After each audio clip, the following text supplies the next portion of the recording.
नमस्ते अनि हार्दिक स्वागत गर्न चाहन्छु तपाईहरू सम्पूर्णलाई हाम्रो युट्युब च्यानलमा। आज पनि तपाईहरुको माझमा अर्को नयाँ ट्युटोरियल भिडियो लिएर उपस्थित भइसकेका छौँ। आज हामी तपाईहरुलाई कसरी एन्ड्रोइड मोबाइल फोनबाट नै म्युजिक ट्र्याकमा गीत गाउन सकिन्छ त्यसबारेमा जानकारी दिनेछौँ। यो भन्दा पहिले मैले विन्डोज अनि पीसीबाट म्युजिक ट्र्याकमा गीत गाउने तरिका सिकाएको थिएँ। धेरै साथीहरूले कसरी एन्ड्रोइड मोबाइल फोनबाट नै म्युजिक ट्र्याकमा गीत गाउन सकिन्छ त्यसबारेमा जिज्ञासा राख्नु भएको थियो। तिनै जिज्ञासालाई मध्यनजर गरेर मोबाइल फोनबाट नै म्युजिक ट्र्याकमा गीत गाउने तरिका सिकाउन गइरहेको छु। सबैभन्दा पहिले तपाईले एउटा एप्लिकेसन डाउनलोड गर्नुपर्ने हुन्छ। एप्लिकेसन डाउनलोड गर्नको लागि तपाई प्ले स्टोरमा जानुहोस्। प्ले स्टोरमा गइसके पछाडि तपाईले यहाँनेर सिङ प्ले भनेर टाइप गर्नुहोस्।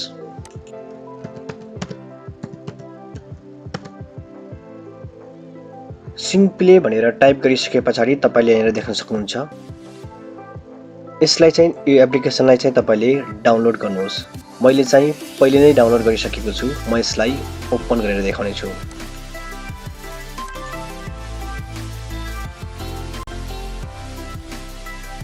ओपन गरिसके पछाडि सबैभन्दा पहिले तपाईले केही बेसिक सेटिङहरु मिलाउनु पर्ने हुन्छ। त्यसको लागि तपाईले यहाँनेर अप्सनमा जानुहोस् अनि यहाँनेर सेटिङमा जानुहोस्। सेटिङमा गइसके पछाडि तपाईले यहाँनेर चाहिँ अटोमा क्लिक गर्नुहोस्।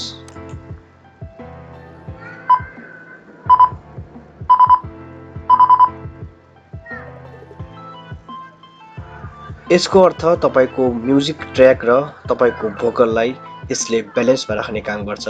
यदि अटो बनाइदियो भने पछाडि तपाईलाई अटोमेटिक उसले चाहिँ तपाईको भोकललाई फिक्स गर्नेछ। यति भइसके पछाडि अब तपाई ब्याक गर्नुहोस्। म्युजिक लाइब्रेरीमा जानुहोस्।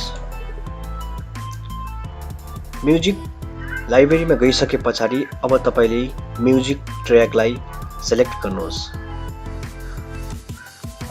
म्युजिक ट्र्याकलाई क्लिक गरिसके पछाडि तपाईलाई यहाँनेर दुईवटा अप्सन देखाउनेछ। एउटा चाहिँ तपाईको माइकको चिन्ह दिएको छ, अर्को चाहिँ यहाँनेर स्टारको चिन्ह दिएको छ। तपाईले यसमा माइकमा क्लिक गर्नुहोस्।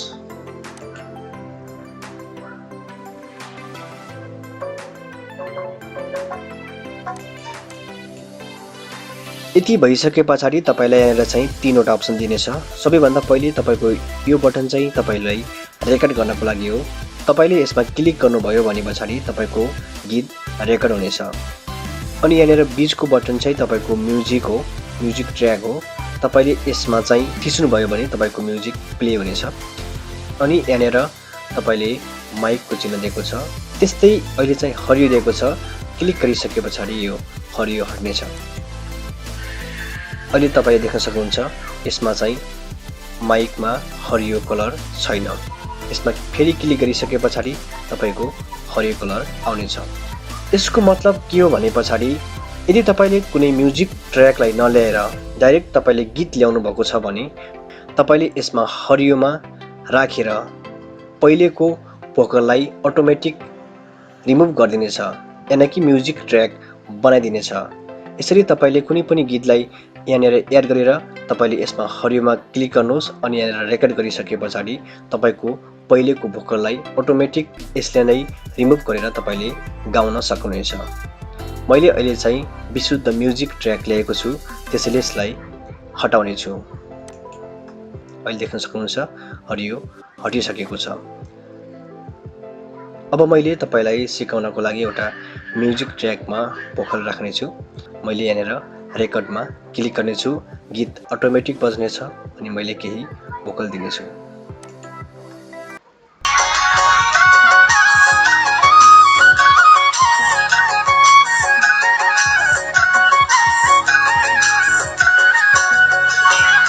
हे मायालुले किन मन फेरेको जीवन साथी अर्कैलाई हेरेको वनको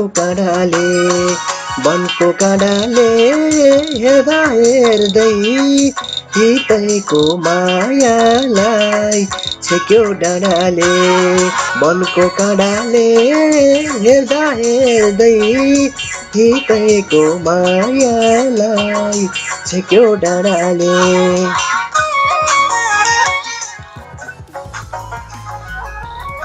अब यसलाई मैले तपाईलाई सिकाउनको लागि मात्रै भोकल राखेको हो।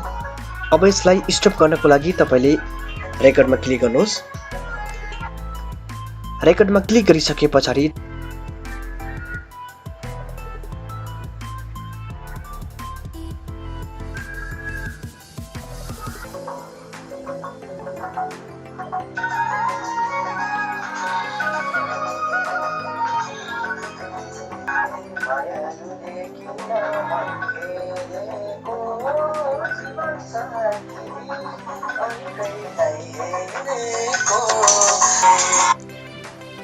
आई थिंक यो चाहिँ अलिकति म्याच भएको छैन। तपाईले यसमा देख्न सक्नुहुन्छ भोकल अनि म्युजिक चाहिँ मिलेको छैन कि अगाडि पछाडि भएको छ। यसलाई मिलाउनको लागि तपाईले यहाँनिर चाहिँ क्लिक गर्नुपर्ने हुन्छ। यसलाई चाहिँ म प्ले गर्छु। क्लिक गरिसके पछाडि तपाईले यहाँनिर देख्न सक्नुहुन्छ म्युजिक भोल्युम भनेर दिएको छ। यसलाई चाहिँ तपाईले सकेसम्म चाहिँ यसलाई बढाउनुहोस् र भोकलको भोल्युमलाई चाहिँ तपाईले अलिकति कम गर्नुहोस्। यसको लागि सबैभन्दा पहिले म गीत प्ले गर्नेछु।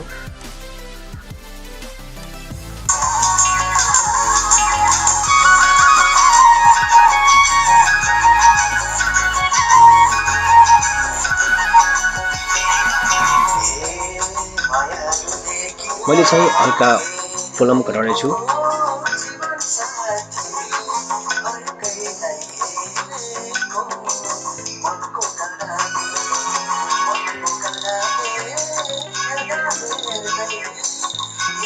भोल्युम भइसके पछाडि तपाईले यहाँनिर चाहिँ यो रिभर्ब भोल्युम भनेर दिएको छ। यसमा तपाईले केही बढाउन अथवा केही घटाउन सक्नुहुन्छ। यसले गर्दाखेरि तपाईको भोकललाई यसले चाहिँ केही फरक गराउने काम गर्नेछ।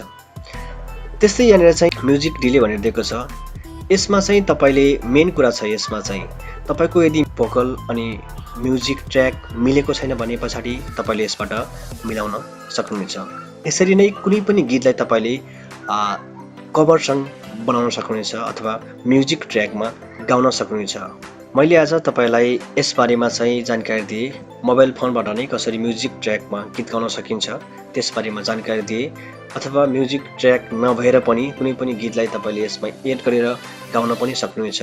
त्यस बारेमा मैले आज जानकारी दिए। आशा छ यो भिडियो तपाईको लागि उपयोगी बन्यो होला भनेर आगामी दिनहरुमा पनि यस्तै प्रकारका भिडियोहरु अपलोड गर्ने बाचा गर्दै आजलाई भने म बिदा चाहन्छु।